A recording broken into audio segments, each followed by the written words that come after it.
temps pour accueillir cette deuxième étape Kigali-Muhanga, la plus courte de cette édition, 44 km 100, et ça commence à grimper. Bienvenue à tous sur TV5 Monde, mais avant de parler de cette étape, revenons sur ce qui s'est passé hier avec une course qui a connu de nombreux bouleversements, dont le changement de maillot jaune. À l'ombre d'un doute, les Rwandais aiment le Tour du Rwanda. Pour la première étape, ils étaient très nombreux à afficher leur curiosité et leur enthousiasme devant des coureurs prêts à en découdre.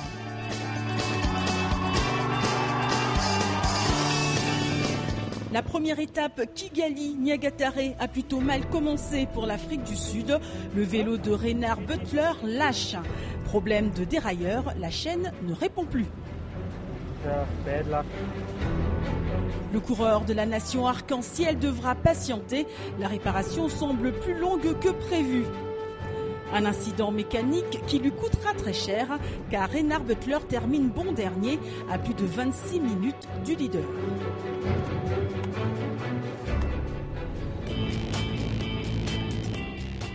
Devant par contre d'autres Sud-Africains s'illustrent, à l'instar de David Marais qui anime le duo de tête. Un duo de tête pris en chasse, rattrapé et déposé par le jeune Érythréen Kudus Merawi qui accélère pour engranger des points au troisième sommet avant de relâcher son effort. Dans le groupe de tête, ils sont désormais 4, dont 2 Sud-Africains. Mais David Marais explose et encourage son coéquipier à partir, pendant que derrière, un autre Sud-Africain, Shaun Ward, qui est sorti du peloton, arrive en trombe. L'arrivée se dispute au sprint, un sprint remporté par l'Érythréen Kudus Merawi. Rémi Pelletier-Roy perd son maillot jaune, malgré les efforts fournis dans les derniers kilomètres. Je croyais presque que c'était perdu, mais quand j'ai vu que c'était à 12 secondes, mon coéquipier Bruno Angot, qui avait travaillé toute la journée, m'a dit hey, attaque à 3 km. Puis attaqué, je me suis rendu, alors j'espère pas avoir trop perdu de temps. Shaun Ward est en jaune et au classement général, René Pelletier-Roy est 5e.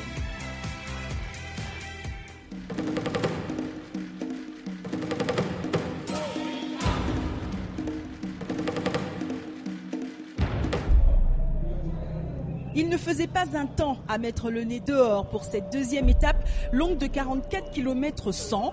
Et malgré le temps pluvieux, public et coureurs étaient radieux. Avant le départ, tout le monde cherche et trouve un abri. La gare de Naïbougogo ressemblait à un balai de chauffe-qui-peut. Ce sont 65 coureurs qui ont pris le départ de cette étape, l'Algérien Nabil Baz étant non partant. 4 km après le départ, déjà une première côte. Julien Lipone prend les devants. Les coureurs de l'équipe française Reine Blanche ne se sont pas encore illustrés depuis le démarrage du Tour. Voilà donc l'occasion.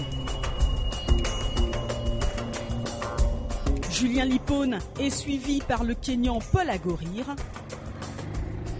Les deux hommes comptent 10 secondes sur le peloton. Un peloton qui grignote petit à petit ses secondes. L'échappée n'aura duré que 5 km. Frustré d'avoir perdu son maillot jaune la veille, Rémi Pelletier-Roy accélère à l'approche du deuxième sommet que le Québécois franchit le premier. Conscient qu'il a 18 secondes de retard sur le leader, Pelletier-Roy compte jouer les premiers rôles ce matin. Ils sont 6 en tête, un groupe mené par le Kenyan John Muyan Djorodje, 17e au général à 53 secondes du leader qui n'a pas encore réagi. Rémi Pelletier-Roy accélère une nouvelle fois. Gros travail du coureur de l'équipe québécoise qui n'a qu'une idée en tête et qui est pris en chasse par le Sud-Africain Lid Darren, un lieutenant du maillot jaune, 9e au général. Après quelques kilomètres, le groupe de tête se reforme. Il est à 35 secondes du peloton.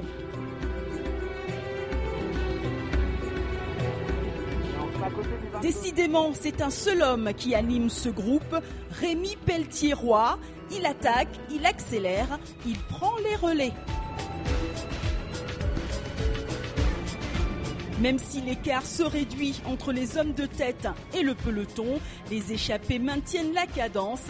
Ils sont désormais à 20 secondes d'écart du reste du peloton. Puis, le groupe de tête se scinde en deux. L'Île-d'Arène et Emmanuel Méron partent. Emmanuel Méron qui attend sagement dans la roue du Sud-Africain qui aimerait bien qu'il prenne le relais. À l'approche de la dernière montagne, l'Érythréen produit son effort et engrange les fameux points. De nouveau regroupés comme un seul homme, les 6 coureurs se maintiennent. À 2 km de l'arrivée, ils sont encore et toujours ensemble. Pelletier-Roy accélère de nouveau. Alors, qui de ces 6 hommes va s'imposer? Le suspense est à son comble.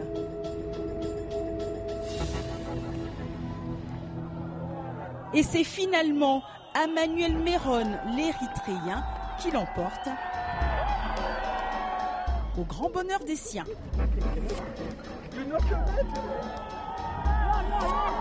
Arrivé 16e, Sean Howard sait qu'il a perdu le maillot jaune. Magnifique victoire d'étape pour Emmanuel Méron. Le Sud-Africain l'Île-d'Arène est 2e. Pelletier-Roy finit dans le même temps, ce qui lui permet de récupérer le maillot jaune. Au classement général, Sean Ward, le Sud-Africain, est à 20 secondes du Québécois. Le thé rwandais est très réputé dans le monde et nous nous sommes rendus pour vous dans une plantation.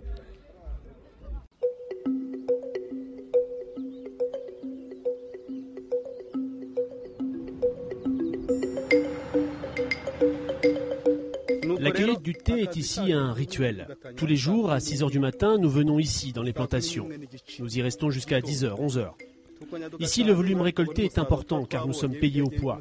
C'est une usine de transformation qui nous achète nos récoltes.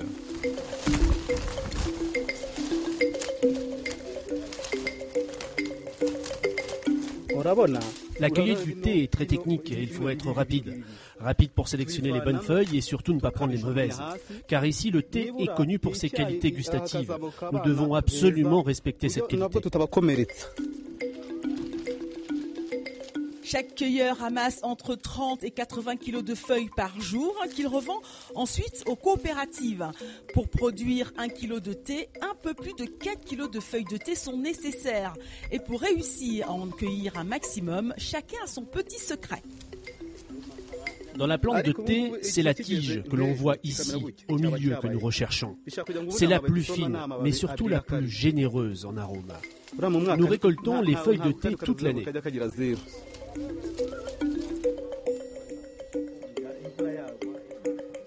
Une fois la cueillette terminée, ce sont les femmes qui prennent le relais et labourent.